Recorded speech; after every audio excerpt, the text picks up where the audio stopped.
Hari Om. Parvati Bhagini, you can start chanting. Hari Om Bhagini. Om Parthaya Pratibodhitam Bhagavata Narayanena Swayam Vyasena Grathitam Purana Munina Madhye Mahabharatam Advaitamrutavarshiniim Bhagavatim Ashtadashaadhyayini Ambatvamanusandathami Bhagavad-gite Bhavadveshini Namostute Vyasa-vishala-buddhe Pullara-vindayata-patra-netra Yena tvaya Bharata-taila-purnaha Prajvalito jnanamaya pradipaha Prapanna-parijataya Stotra-vetraika-panaye Jnanamudraya Krishnaya Geetamrutaduhe Namaha Sarvopanishado Gavo Dogdha Gopalanandanaha Partho Vatsasudhir Bhokta Dugdham Geetamrutam Mahat Vasudevasutam Devam Kamsachanuramardanam Devaki Paramanandam Krishnam Vande Jagadgurum Bhishmadronatata Jayadratha Gandhara Nilotpala शल्यग्राहवती कृपेण वहनी कर्णेन वेलाकुला अश्वत्थामविकर्णघोरमकरा दुर्योधनावर्तिनी सोत्तीर्णा खलु पाण्डवैरणनदी कैवर्तकः केशवः पाराशर्यवचः सरोजममलम् गीतार्थगन्धोत्कटम् नानाख्यानककेसरं हरिकथा सम्बोधनाबोधितम् लोके सज्जनषट्पदैरहरहः पेपीयमानं मुदा भूयाद् भारत पंकजं कलिमल प्रध्वंसिनः श्रेयसे मूकं करोति वाचालं पंगुं लंघयते गिरिं यत्कृपातमहं वन्दे परमानन्दमाधवम् यं ब्रह्मा वरुणेन्द्ररुद्रमरुतः स्तुन्वन्ति दिव्यैस्तवैः वेदैः साङ्गपदक्रमोपनिषदैः गायन्ति यं सामगाः ध्यानावस्थिततद्गतेन मनसा पश्यन्ति यं योगिनः यस्यान्तं न विदुः सुरासुरगणाः देवाय तस्मै नमः। हरि ओम। Hari Om.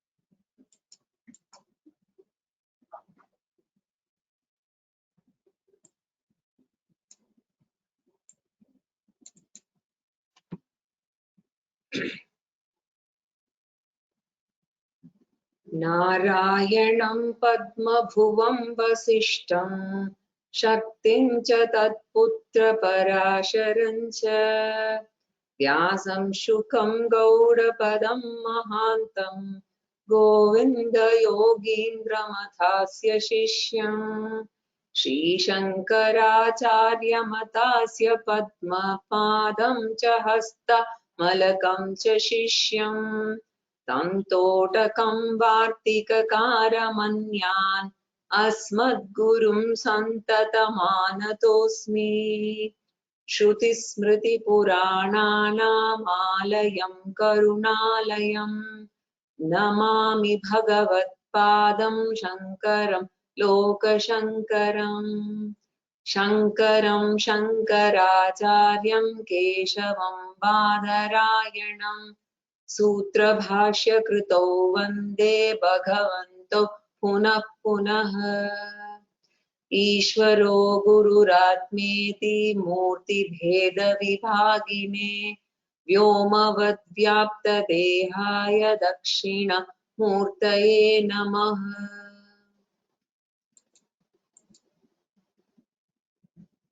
सदाशिवसमारम्भां शङ्कराचार्यमध्यमाम् अस्मदाचार्यपर्यन्तां वन्दे गुरुपरम्पराम्।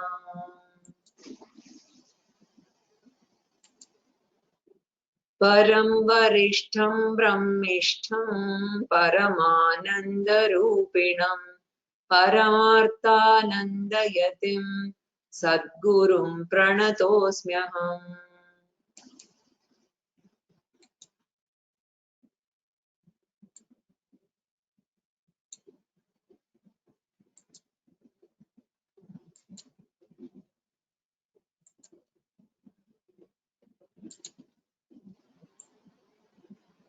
So after talking about Karma Yoga and Jnana Yoga, which are two compulsory stages of spiritual sadhana, now Lord Krishna himself voluntarily introduces certain topics. Totally 6 topics he introduces, and each one he divides into 3 types: Satvika, Rajasika and Tamasika. In all of them, our ultimate aim is to gradually go to the Satvik variety. If we are already at, say, Tamasic level, then we can't directly go to Satvik. Through the intermediary stage of Rajasic, one we have to go to, ultimately we need to go to Satvika stage. So from Tamasika to Rajasika to Sattva Pradhana stage, which is the aim. So first he introduced 3 topics for this division, which was done in verse 19. Jnanam, Karma, Karta. Jnanam means knowledge, Karma means action, Karta means the doer of the action or an agent. So each one Krishna is dividing into 3: Satvika, Rajasa, Tamasa, Jnanam. Similarly, Satvika, Rajasa, Tamasa, Karma. Satvika, Rajasa, Tamasa, Karta. Ultimately, I'll show you one consolidated slide so you can, relax. So of these 3, Krishna has taken up the first one, namely Jnanam, and he defined Satvika Jnanam in the 20th verse and Rajasa Jnanam in 21, which we completed in the last class. So according to Krishna, Satvika Jnanam is only one, and that is the ultimate knowledge of the non-dual reality, Advaita Jnanam. It is spiritual knowledge. It is the knowledge of the truth, right? And because ultimately that is the one that liberates a person, it is the highest knowledge. And we don't say Dvaita Jnanam, right? Dvaita Jnanam is also important because in Karma Yoga, in Upasana Yoga, etc., we have Dvaita Jnanam. In fact, to study the scriptures, we require the knowledge of the language. That will come under Dvaita Jnanam only, right? So the scripture says that Dvaita Jnanam is not an end in itself. We have to gather Dvaita Jnanam, which the Upanishad calls Apara Vidya, supportive sciences.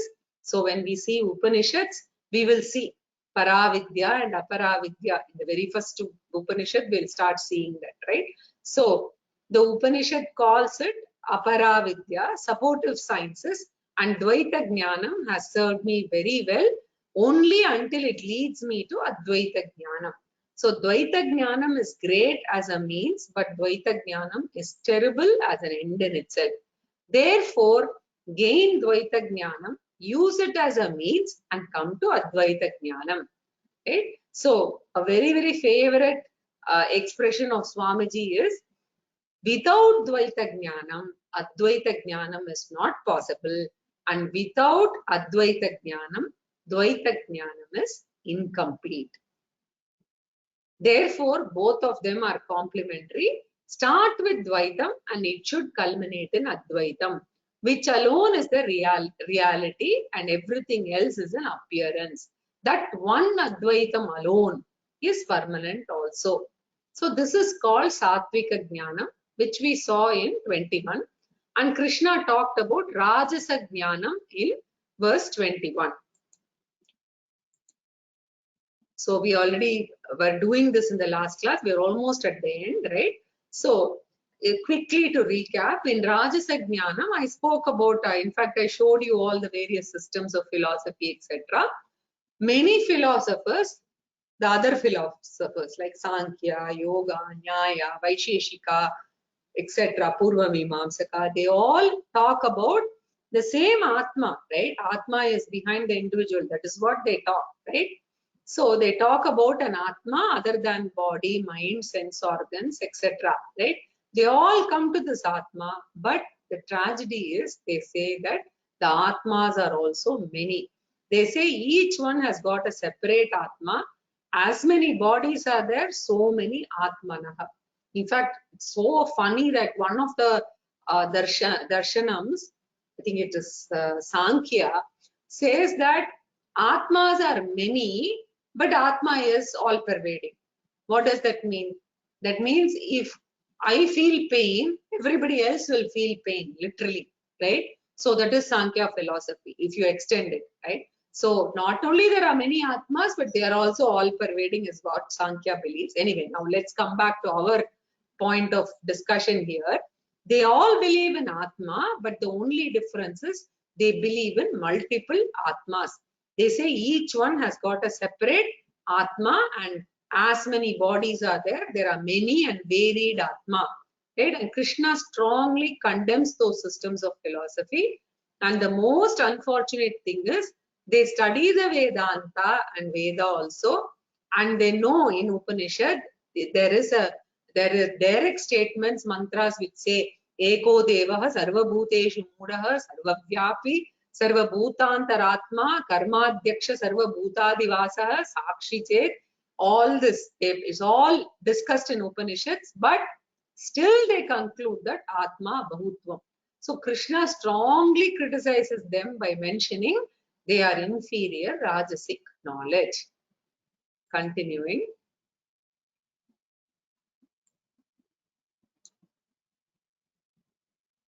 Yattu kritsnavadekasmin karye saktamahaitukam atatvartavadalpam cha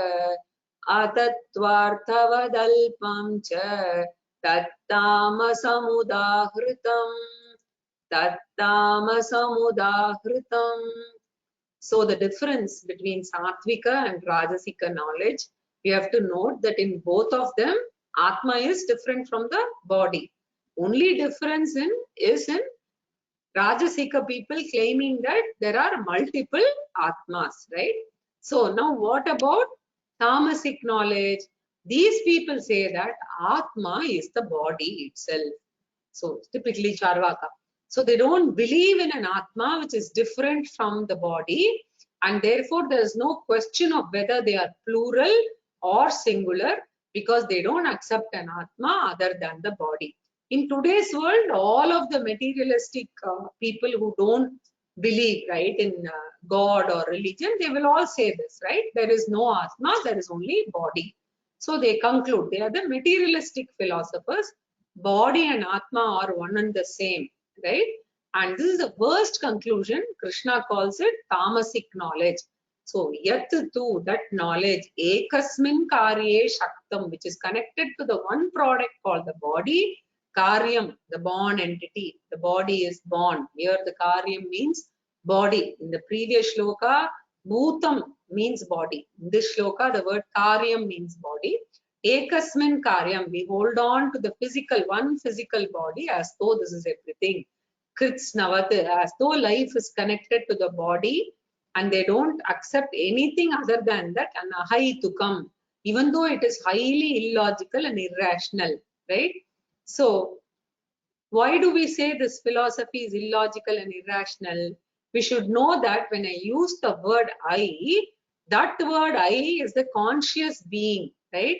And it is all the time used right from my birth up to death. We are using the word I. A very, very subtle point here, right? We are using the word I from the time we were born until we are dead, at least until that. The word I is a continuous, non-changing word, which is there ever since I learned to use the word I. Therefore, the word I refers to a non-variable entity because the word I is referring to a non-changing I. I am not changing, right? So, which was there during my childhood, my youthhood, right? In my old age, in my growing up age, my voice may change, my body may change, right? There may be shivering, right? There may be instability in my moving. The body is continuously changing. Every cell, even as per science, gets replaced, right? And within 12 years or so, the entire body is completely revamped. And how can this variable body be the meaning of the non-variable I? Therefore, if we would, just by using our own thinking, right, we can know that the body is continuously changing. I, the holder of the body, the witness of the body, that I has to be different from the body. Even if we think logically, we will understand. It is a changing object. I am the non-changing subject. If only I use this little bit of logic, I can know that. But these people are so adamant that they refuse to think. Therefore, ahai tukam, irrational conclusion, and atattvartavat, it does not have any truth in it. It is untrue. It is falsehood. So claiming the body as I is a fake I, right? Alpam cha, right? It's a petty philosophy, right? The conclusion that I'm a mortal is a conclusion which leads to a constant sense of insecurity.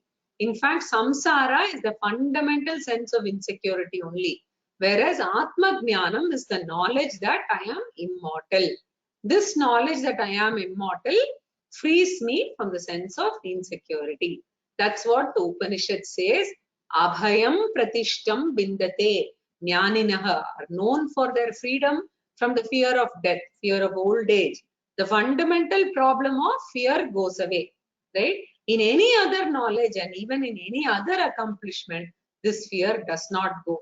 Once I would be poor and afraid, then I would become rich and then become afraid. That's all. Only the qualifying adjective becomes different, right? Previously, I was alone and I'm afraid. Then with people, I'm worried about their future and I become afraid. I'm afraid of the children.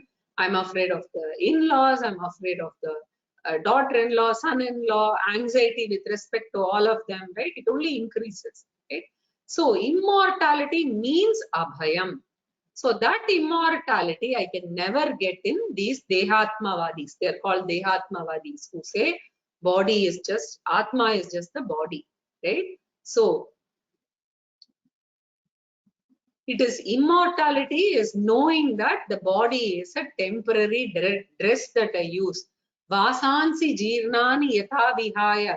This body will come and the body will go, but I am always there, right? Remembering the second chapter, najayate mriyate va kadachit nayam bhutva bhavitana vana bhuyaha ajonitya shashvatoyam puranam nahanyate hanyamane sharire, right? So, in fact, Swamiji always quotes, apparently a Westerner came up with this quote, we are not human beings seeking spiritual experience, right? We are not human beings seeking spiritual experience. We are spiritual beings temporarily having a human experience. So we are not human beings, we are spiritual beings. The knowledge they don't have. Therefore, alpam cha tat tamasam udahritam. So this is called tamasic knowledge, right? So we have spoken about 3 types of knowledge, right? So this is Dehatmavada, right? And then we take it that our body is Atma. Then gradually we go to Jivatmavada, then to Paramatmavada. This is our progress. Continuing. Niyatam Sangarahitam. Niyatam Sangarahitam. Aragadveshatakritam. Aragadveshatakritam. Aphala-prepsuna karma. Aphala-prepsuna karma. Yattat sattvikam-uchyate. Yattat sattvikam-uchyate.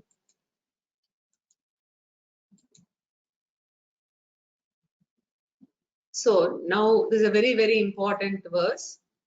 Now the topic of karma is taken, right? So from jnanam to karma.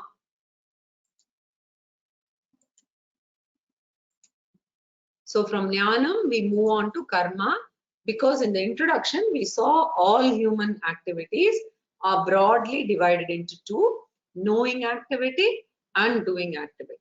So in knowing activity, we use the sense organs of knowledge. In doing vyavahara, we use the sense organs of action. So all our activities come under these 2 categories only, right? So we use the sense organs for one vyavahara. Basically, we use the jnanendriyam for jnanam and karmendriyam for karma. Now the karma topic is taken. Here also Krishna says you have sattvika, rajasa and tamasa karta, right? We are going to see karta also. This is karma, right? Progress in life is refining our jnanam on one side and refining our karma on the other side. So what is sattvika action? Sattvika action is that which is based on our awareness of the infrastructure which is useful for our life. We are all surrounded by different layers of infrastructure. First infrastructure is the body for functioning. So that's the basic infrastructure of the body. The body helps us to fulfill our desires, and since you are benefiting from the body, I have a duty to maintain the body. I should never take the body for granted. So that is why causing pain to the body is also not advised. There are some extremes of fasting, extremes of doing tapas, etc. That is not advisable. So the fundamental infrastructure is the body itself.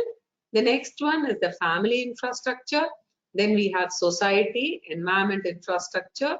Thus, we are surrounded by different layers of infrastructure, which is a gift from God.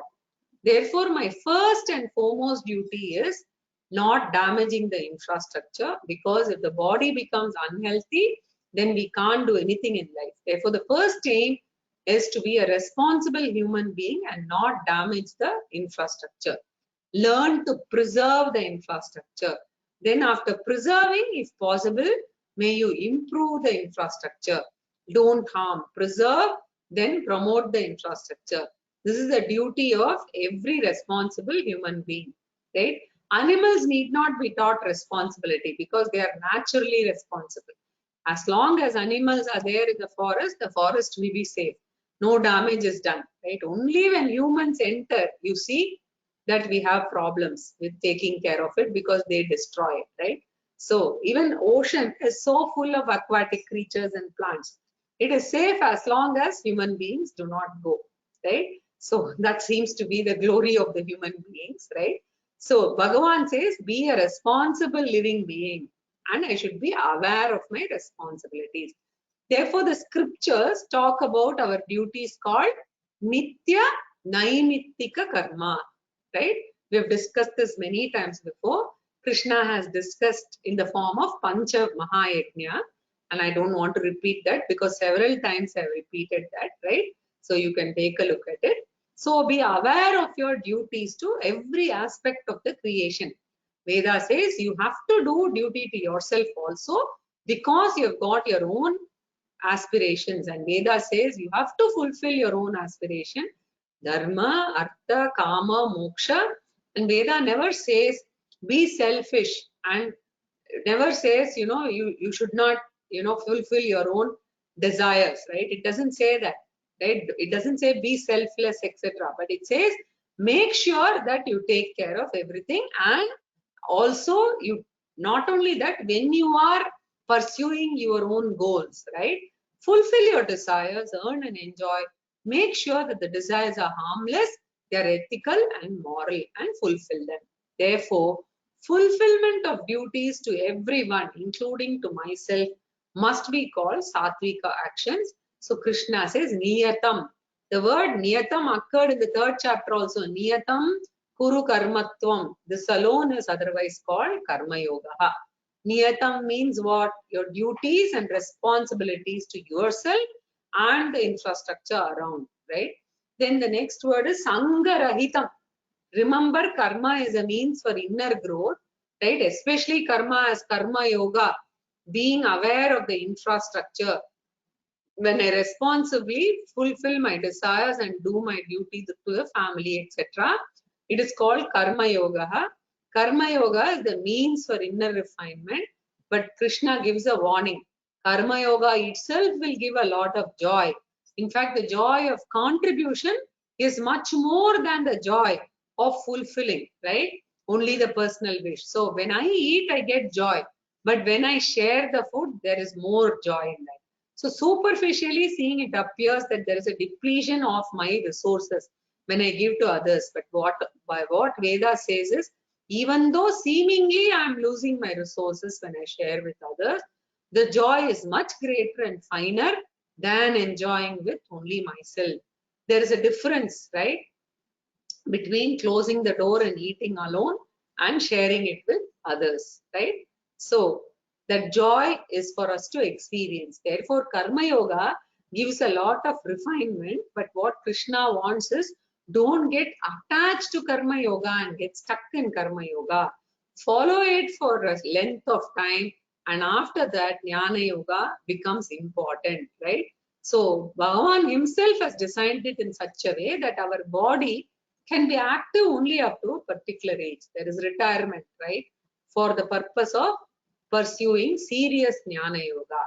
Because I've contributed and the next generation has come, and I hand over, and I try to gradually spend more time in Shravanam, Mananam and Nididhyasanam. You can transcend karma yoga only when you drop your attachment, right? Work is wonderful, but workaholism is very bad, right? It's as bad as, you know what I'm saying, alcoholism. Workaholism is equally bad. Work is good, but we should know where to draw the lines, because even in Panchamaha Yajna, there should be time for Deva Yajna, there should be time for Brahma Yajna, the study of scriptures, right? So in our Grihastha Ashrama, the time for scriptural study is limited, but gradually we have to increase it in such a way that it dominates our life, right? So from Karma Yoga Pradhana Grihastha Ashrama to Jnana Yoga or Upasana Yoga Pradhana Vanaprastha Ashrama to Jnana Yoga Pradhana Sannyasa Ashrama. So the Vedic society was designed for gradual spiritual evolution. A materialistic society will talk about earning and enjoying life all the time. Sangarahitam, therefore, is important. Do karma, but do not get attached to the karma's results. Araga dveshatah kritam. Every one of us is born with lot of raga dvesha. I like this, I don't like this. I like this movie, I don't like this movie. I like these clothes, I don't like these clothes. I like this food, I can't tolerate this food, etc. Right? The presence of likes and dislikes we can't avoid, but what the scripture says is, before fulfilling your likes and dislikes, find out whether they are good or harmful. So after filtering the likes and dislikes, may you fulfill them. Like not eating junk food because it is bad for health, right? So therefore, when my raga is not healthy, for my outer as well as inner growth, I should have sufficient self-restraint to say no to them. So don't allow Raga Dvesha to be your master.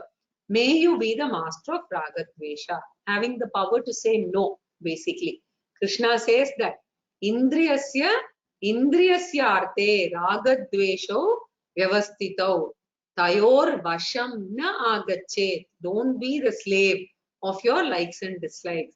Before fulfilling, ask the question, is it good for my all-round growth? The moment I know it is not good, I say no to it. There may be several things that I dislike, which are good for health, like regular exercise, right? That's your duty to the body.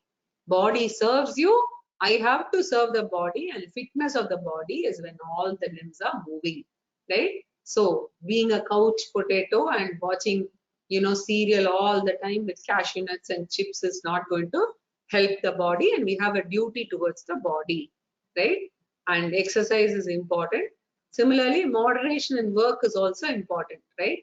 What is right, what is wrong, we should know, right? So what is karyam and what is akaryam?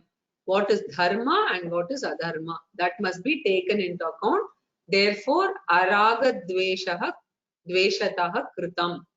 Actions are not governed by likes and dislikes, but they are governed by appropriate and inappropriate. Aphala prepsuna. All the actions will produce results, right? Wherever there is karma, there will be phalam. It is unavoidable, right? But like a doctor does surgery for his patient, and the patient may collapse or may become successful. He does his best, right? Then his motive is clear, and therefore he does not acquire any papam even if the person passes away, right? So regularly we have the papam and punyam getting accumulated also. So towards the result, Krishna says, aphala prepsuna, without being obsessed with the result. Phala prepsa means obsession with the result. So result is kept in mind when we are planning the action, right? Result is definitely kept in mind, but there is no obsession with the result, because that obsession will only result in our lower efficiency, right? So I just keep doing the action, right? After planning well. So 100% it will get, with 100% mind, I focus on the action, I plan and I do it. The result is whatever is coming as Ishvara Prasada, right? Aphala Prepsu means freedom from obsessing with the results while doing action, right? So I will do to the best of my ability and leave the rest to the Lord. That is the bhavana. So whatever comes, I'm willing to accept it as Ishvara Prasada, right? So that is Aphala Prepsu, means no obsession of the result, right? So, but at the same time, I have to also plan and start the work. There are many people who don't start at all, right? Then they will be in a permanent indecision and they will never plunge into the activity. I'll keep on postponing. Therefore, decide, act, and be prepared for anything. So thus, to avoid indecision, to avoid anxiety, you have to be free from obsession with the result. So aphala prepsuna yat karma kriyate. Whatever action is done with a relaxed, stress-free mind, that karma is called sattvika karma, right? So a very, very important shloka here, and this karma is called sattvika karma and otherwise also called karma yoga, okay? So let's continue. Next is rajasika karma.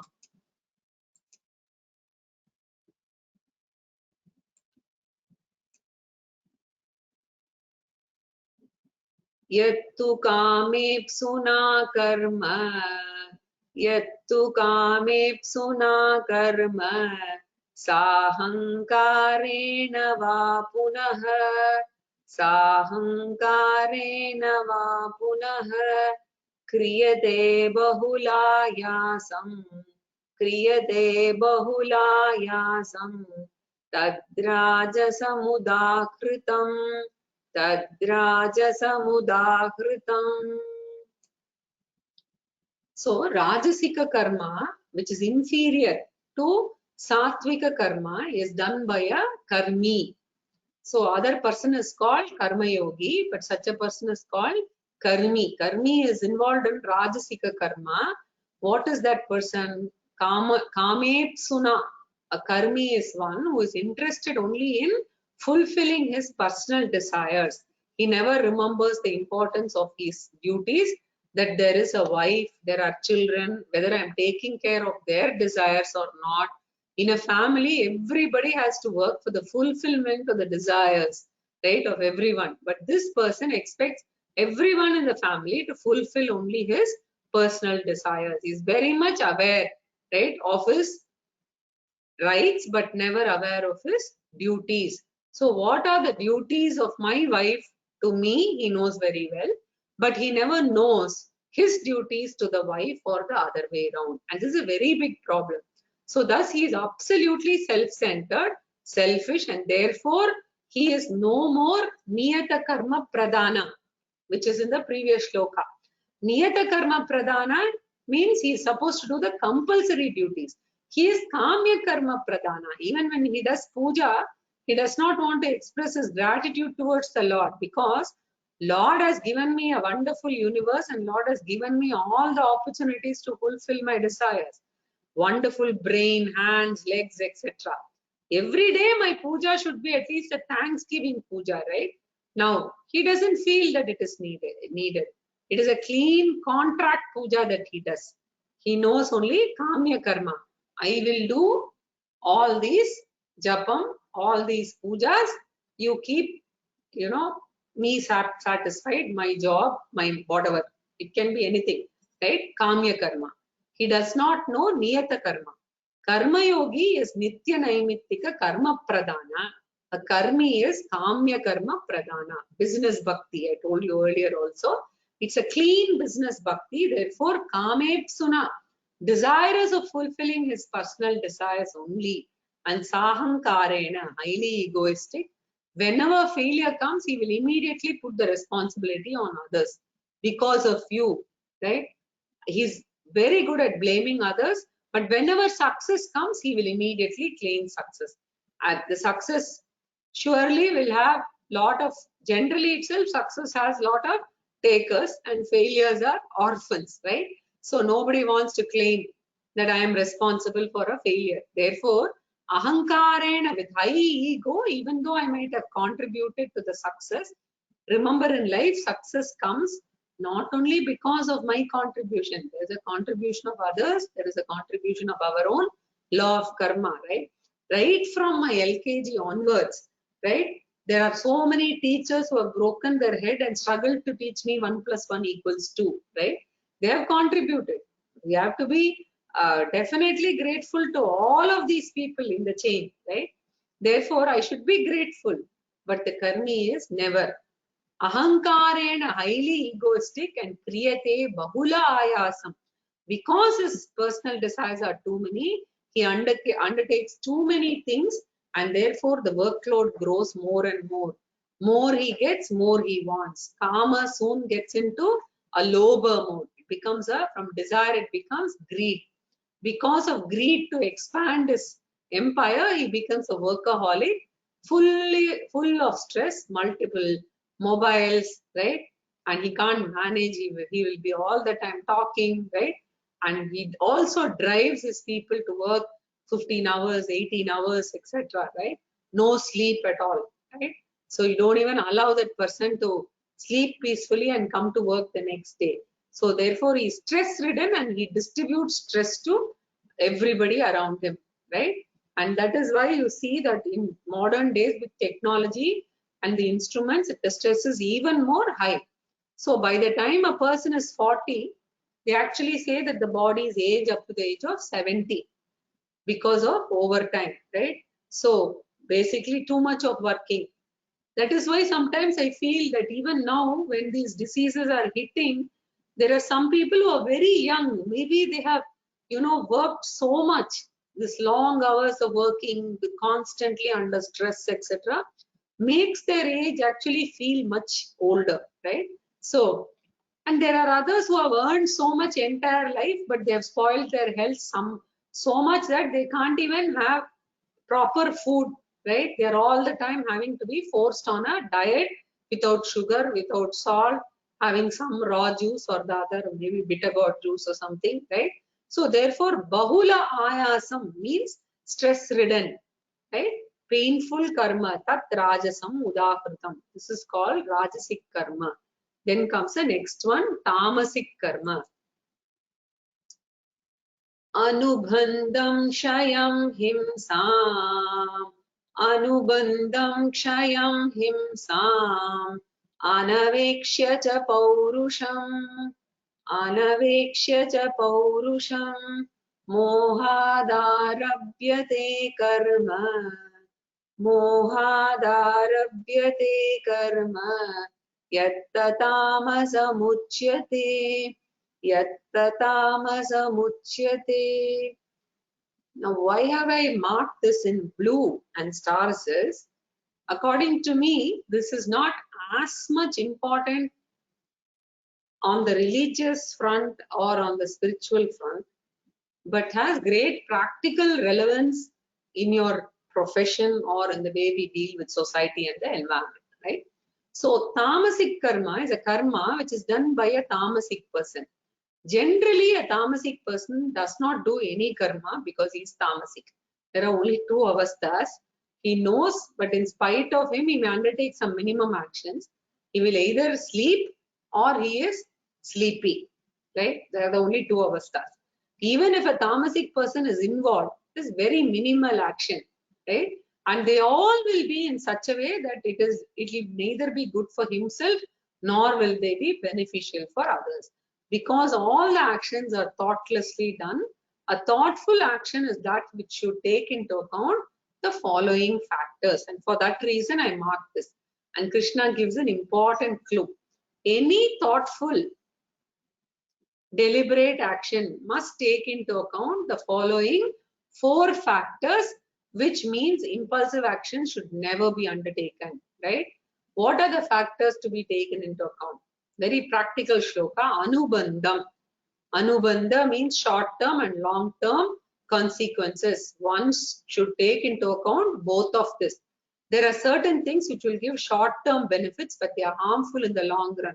In fact, most adharmic actions which are tempting for this reason. By telling a lie, I can get benefit. By cheating others, I can get benefit. Thus, through all dharmic actions, we all do get short-term benefits. So what is the proof, right? That is why majority of the people are following that. Adharma grows because adharma is tempting and attractive. And adharmic activities will have long-term dangerous consequences for me as an individual as well as the society, including black money, right? Similarly, food also, tasty junk food, right? So they all will give short-term benefit and the long run they are harmful. You can see this in the manufacturing setup also. In order to increase production, they would do something for the short term, which can cause environmental impact in the long term, right? So thinking about long-term consequences and planning for them is very important. And here Krishna says that the Tamasika people only look at short-term benefits, right? An intelligent person has to be far-sighted, and a Tamasic person is not far-sighted. Therefore, Anubandham, the consequence, Anavekshya, right? Without considering, right? Without considering the consequences, right? Kshayam, wastage of precious resources on the earth, they undertake, right? So the earth has got lots of resources meant for the well-being of all the people. I should ask the question, right? Now the current generation, if you abuse all the resources, then what is the next generation, our children and grandchildren? What kind of a world are they going to face? It is going to be depleted of all these values, including the land, the ocean, right? The lakes. Therefore, without considering the Shayam, the depletion of not only external resources, our own resources of energy, etc., right? The strength, our body. So without looking at what the long-term impact is going to be on our body, we overwork or indulge in so much of stress, right? So Shaya means wastage, right? And therefore Shayam and Himsa, The damage done to the world, the society, and the other people. In fact, right, when I enjoy beyond a particular level, it is always at the cost of the well-being of others, right? So there's a few people will have maximum riches and majority will suffer. Therefore, himsa means the harm done to the others. We have to add anaveksha, without considering the harm to others, without considering depletion of the earth resources, without considering the short-term and long-term consequences, and paurusham, without considering one's own capacity, right?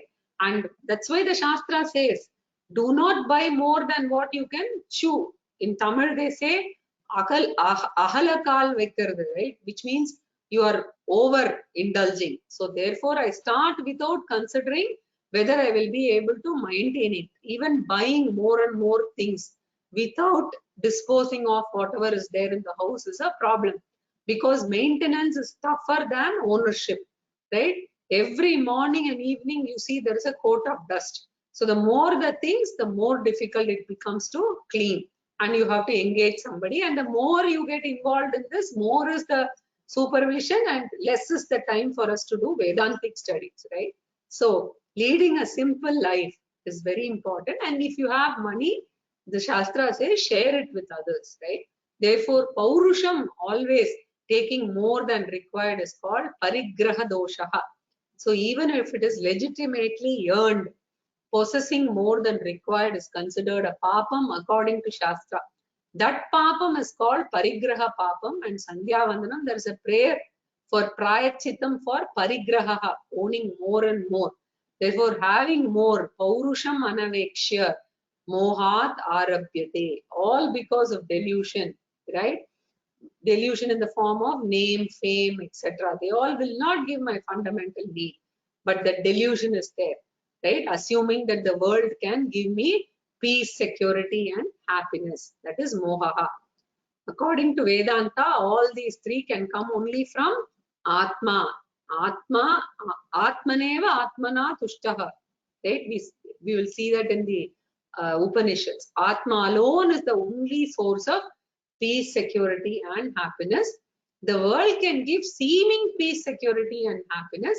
Even if the world gives, it will not be long lasting, because they themselves are perishable. Since they are all unstable, even if they give, I will be worried about losing them, right? Because they are all losable.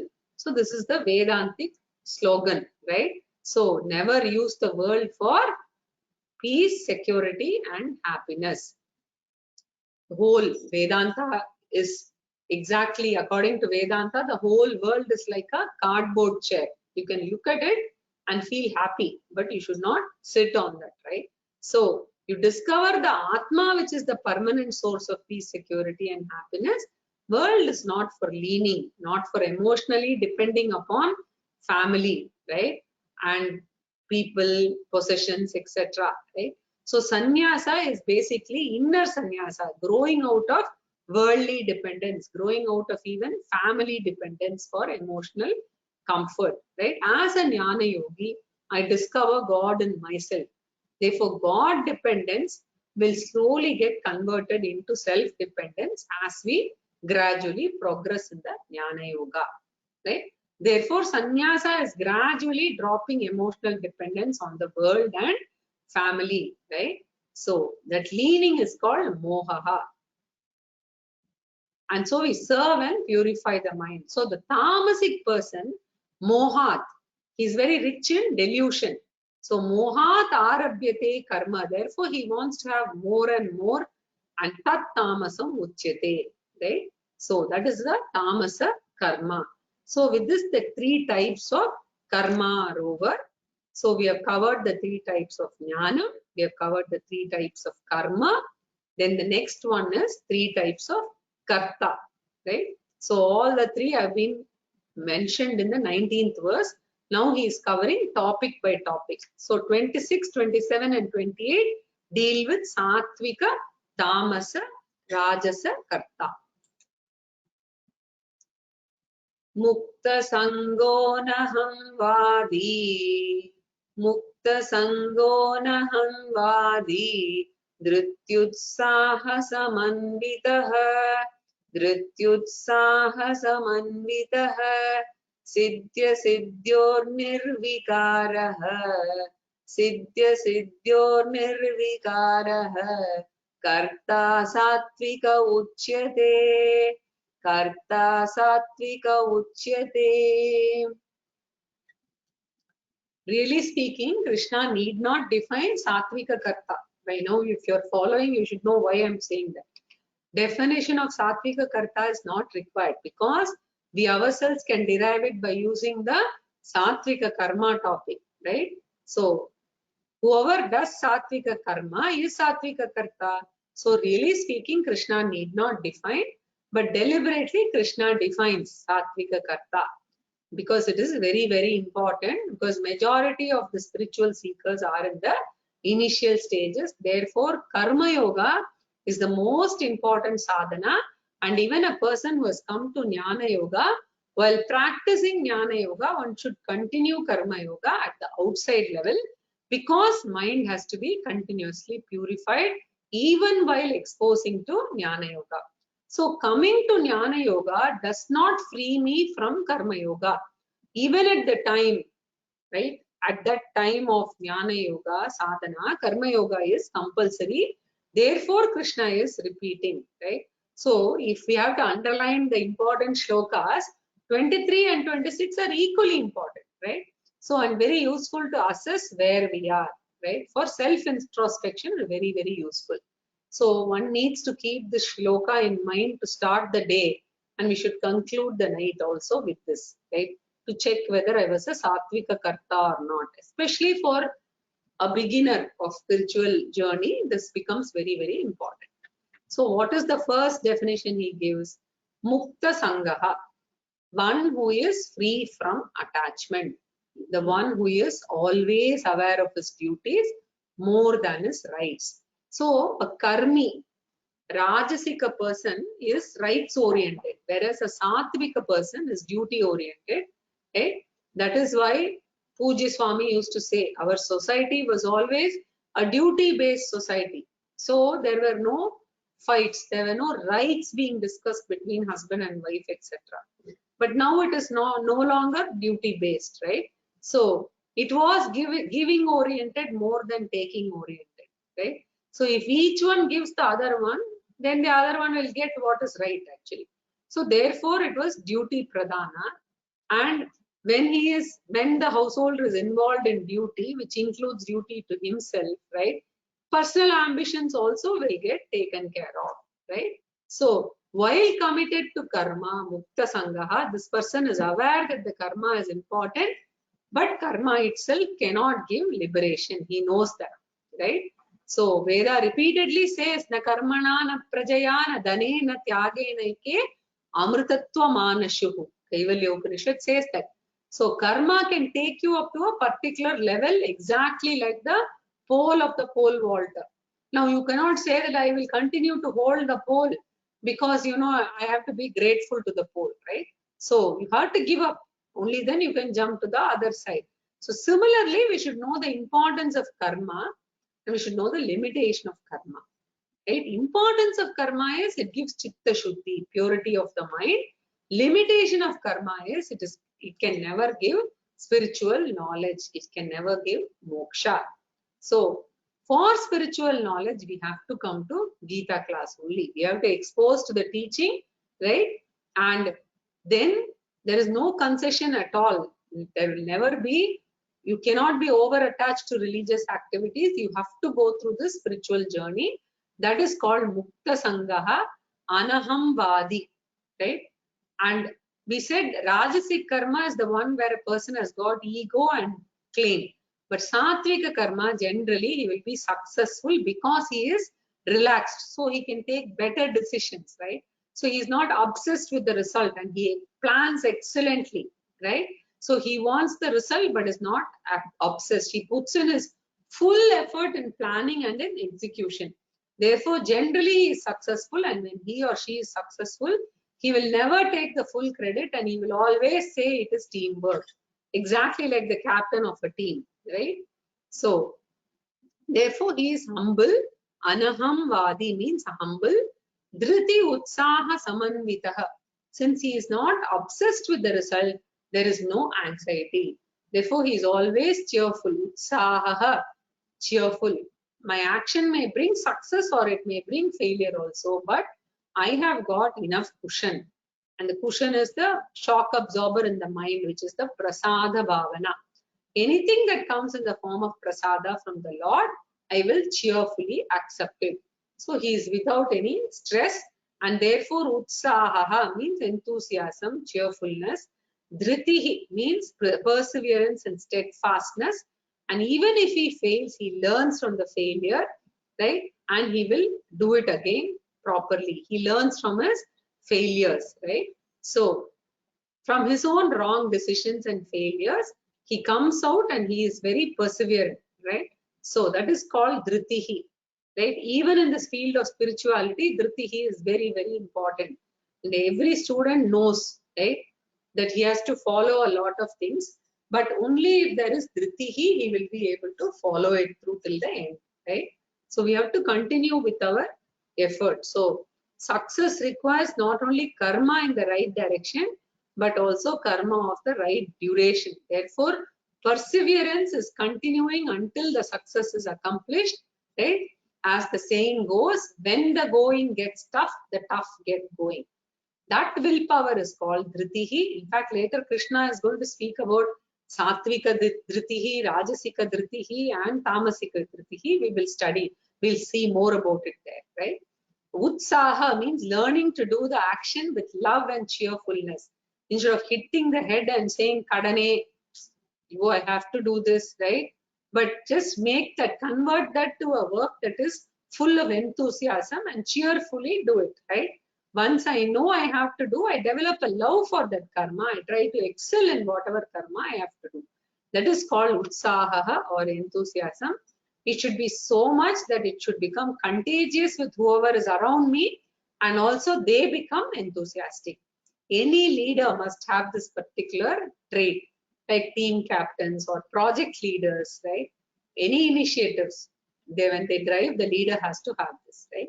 So utsaha samanvitaha, endowed with these virtues, and the most important thing is that a sattvika person is karma yogi, even though he acts for success, but he knows that the result is not in my hand. Karmani eva adhikaraha mam phaleshu na phaleshu kadachana. Therefore, however best I do, the result is not in my hand. He knows that. I can do special puja, special prayers, paranam, etc. But the prayers don't guarantee success. Therefore, I should be intensely aware of the fact that the result can be either pro me or against me. And being aware of this fact, being mentally prepared, like wearing a helmet, right? And accepting everything. That is being prepared for all kinds of results, right? So that is the Ishvara Prasada Bhavana. So I dedicate this karma to the Lord and I accept the result as the prasada coming from the Lord. And I tell the Lord, oh Lord, give me the strength to welcome any consequence with open hand. So when I've got a non-reacting mind, even failure can teach me and can help me grow internally. In fact, failures help me grow much better. Therefore, he is nirvikara, very important qualification of a sattvika karta, means a non-reacting mind, a balanced mind in spite of adverse consequences. Siddhi means success, asiddhi means failure. In both of them, the one who is nirvikara, who is not disturbed, he does not become overly depressed and does not take the alcohol, drugs, etc. So that mental capacity, having a shock absorber in the mind, that bhakti is the best shock absorber, right? So that is nirvikara. In fact, a sattvika karta is none other than a karma yogi. Sukha dukkhe same kritva labha labho jaya jayo tato yuddhaya yujyasva naivam papam avapsyasi. Right? So nirvikaraha karta sattvikaha uchyate. Then who is rajasika karta? Just the opposite. Whatever he said in the previous one, the opposite of it. Ragi karma phala prepsuhu. Ragi karma phala prepsuhu. lubdo himsatmako shuchihi, lubdo himsatmako shuchihi, harsha shokanvitak karta, harsha shokanvitak karta, rajasa parikirtitah, rajasa parikirtitah. So while defining a sattvika karta, we said that the person is having Pancha Mahayajna as his pradhana thing. He's a responsible individual, constantly aware of the infrastructure and how he should contribute, right? And he knows that the responsibility of the infrastructure is with him, right? So he fulfills his personal desires, but at the same time, he's aware of his duty to the family, the children, to the neighbors, to the government, to the environment. He's aware of his responsibilities. Whereas a Rajasic Karta is one who is only aware of what all things he can grab from life, right? Never aware of what are the things that I have to do. So a mere consumer and not a contributor. So a Sattvika person is a consumer, but he is equally a contributor. A Rajasic person concentrates on consuming. His contribution is either nil or very minimal. It is such people who become a burden to the society, right? So that is why, if you see, we plant more and more trees because they are more helpful to the infrastructure, whereas we are trying to reduce the human population, right? So when the society has got more Sattvika people, then it will become a blessing to the world. So when a society has more and more Rajasika people, it will become a burden. So Bhagavan has to invent methods of reducing the population by bringing various kinds of Samashti Prarabdham to play, like what we are going through now, right? So the human beings will have to be reduced. There is no other way. Very sad, right? So called Bhubharam. Actually, the Rajasic people are such people. They are Ragis. Ragi meaning what? They have desires for only their well-being. They don't consider other people, highly selfish, right? Ragi or Kami. Therefore, he does not bother about Panchamaha Yajna. Nitya Naimittika Karma he ignores. Niyata Karma he ignores. Vihata Karma he ignores. All his karmas are Kamya Karmani. Even if he does some religious puja, there will never be a sankalpa which is Loka Samasta Sukhino Bhavantu. The sankalpa is for me, my children, they should be well off. The prayers are confined to Aham Mama centric prayers. A Sattvika puja is always centered around Sarve Bhavantu Sukhinaha, Sarve Santu Niramayaha. We have such wonderful prayers, right? So, Loka Samasta Sukhino Bhavantu, etc. Right? So, may all Sattvic people get liberated. That's the daily prayer to the Lord, right? So, Ragi here means Kamya Karma Pradhanaha, Karma Phala Prepsuhu. He wants all the Karma Phalam for himself, right? And they're only bothered about earning more and more, and the motive is not right. And he should earn, yes, but he is not thinking about Panchamaha Yajna. Sattvika earning benefits the society, but this does not benefit. He becomes Luptaha, means greedy, right? Like exactly how, today we see a lot of people in society, they are prone to corruption because they become over and over greedy and amassing wealth, right? So Lubdaha means more greedy. Himsatmakaha. In the process, they hurt other people also. Therefore, inconsiderate, hurtful, harming the society, etc. Right? So that's why the prayer of Sattvic person is to pray for all the Sattvika people and also to have Sattvika rulers, because only by that the land can prosper, the people can prosper, right?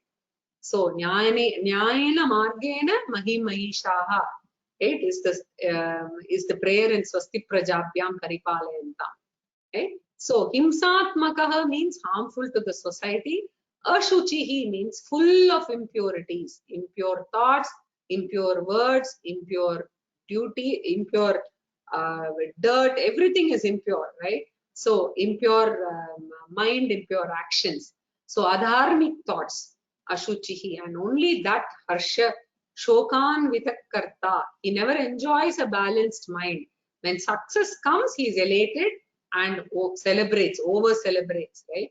Therefore, in happy occasion also, over elation, and when I'm unhappy also, I have violent ups and downs. So a roller coaster life, right? Harsha shokanvita karta rajasa parikirtitaha.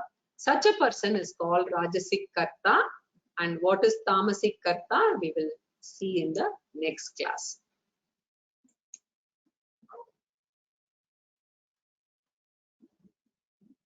I will anyway cover this table in the next class. Purnamada Purnamidam Purnat Purnamudachyate Purnasya Purnamadaya Purnamevavashishyate. Om Shanti Shanti Shanti.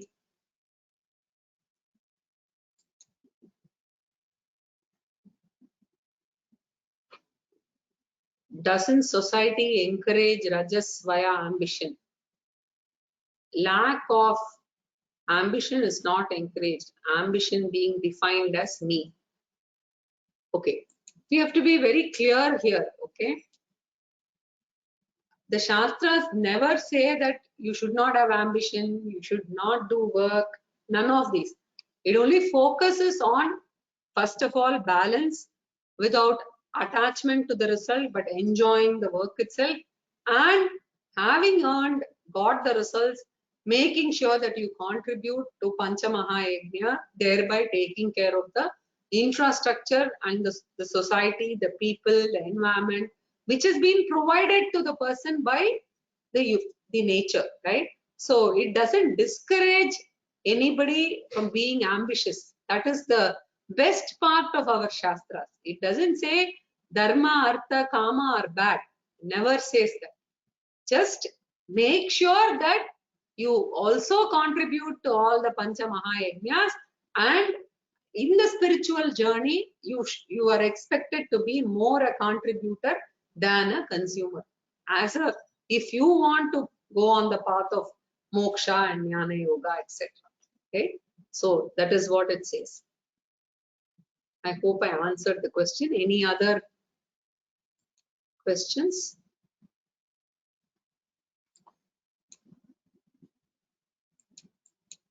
There's one more. Calling food as junk is an insult to the food. We can call it wrong kind of food. Absolutely right.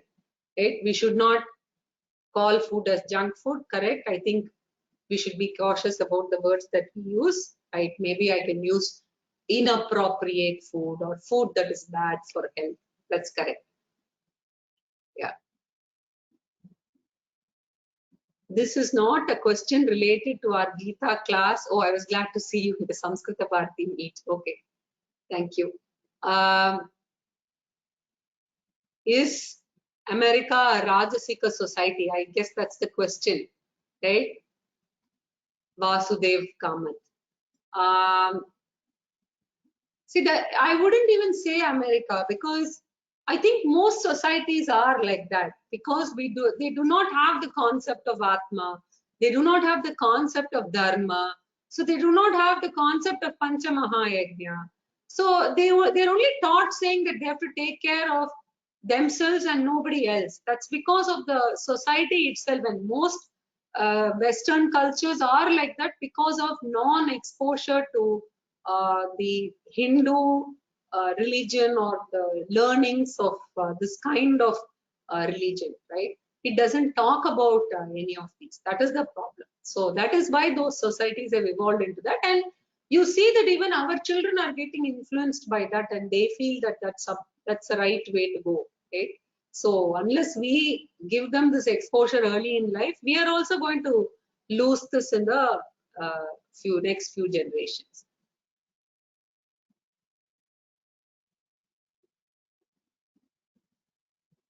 Okay, somebody wants the Subhashitam. Yes. Okay, the Subhashitam. Okay, the next class I'll put it up in the slide, right? Or yeah, because I may not have the slide here. The Subhashitam that I used in the Gita inauguration session today, I will do that. Okay, is there any other question? I don't see any other hands raised. Ah, okay, there is somebody here.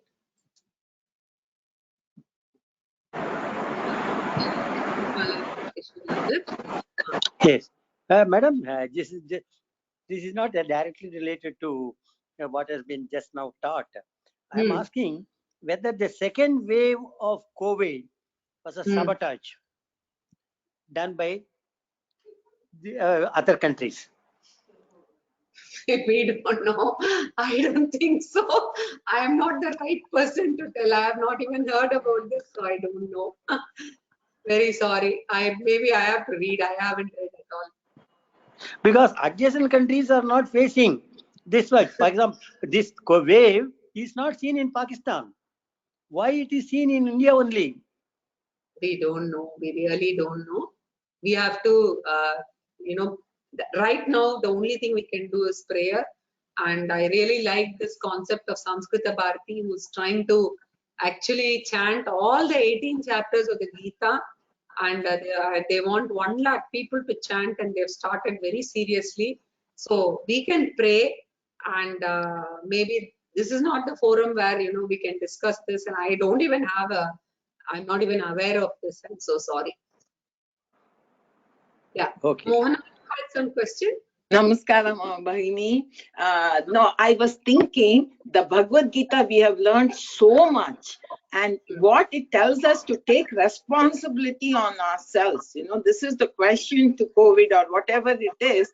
Why can't we take responsibility and say, what have I done wrong? How I should behave? All the Panchamaha Yajna you have been teaching all these years. I mean, maybe more than a year I've been with you. So that teaches me more and more that I have to take the responsibility and see as each person what we can do to become a better person, better to society. That's what you have been constantly teaching us. Yes, that's true. So, in fact, if this teaching has made us more compassionate in the last 1.5 years, we should be thankful to God that the teaching is reaching us, because there is so much of suffering around us, and I think if we can be better people, that is where it would make a difference to the society, whatever Bhagavad Gita we are studying. Okay? That is important. Yeah, I think Girija, go ahead, please. You're self-muted.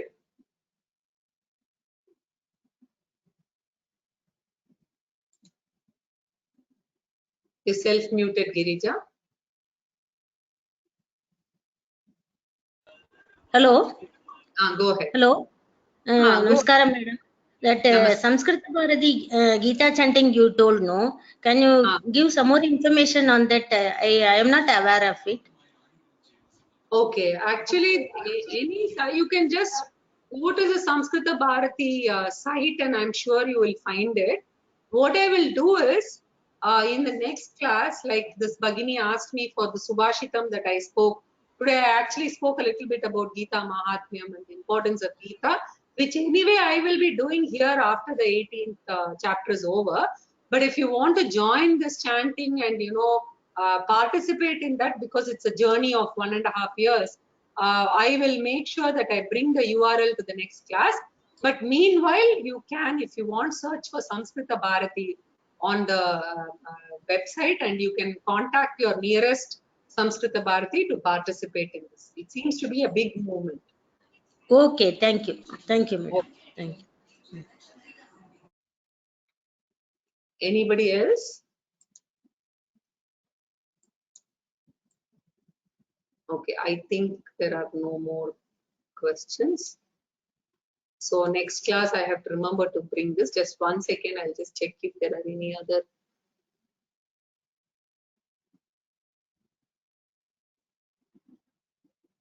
Yeah, where are they chanting? When are they chanting? Yes, I think it's important for me to put up that slide. Yes, I will definitely. Many of you have this question on the Gita chanting. I will bring it up, and they are going to do, with whatever little I know, every month I think they are going to focus on one chapter, and they have called each chapter by a name, and by December of 2022 they will complete the chanting of all the 18 chapters. That's what is the plan. So I will bring the details to the next class for sure if you're not able to locate it within the week. Okay. Thank you then. Hari Om. We will, very important, next week, remember that our class is on Saturday, 6:25 to 7:30 p.m. Right? So 1st May, Saturday, all of you please remember, make a change in your schedule if you have it on your calendar. Dhanyavadaha. So we will meet on Saturday, the 1st of May.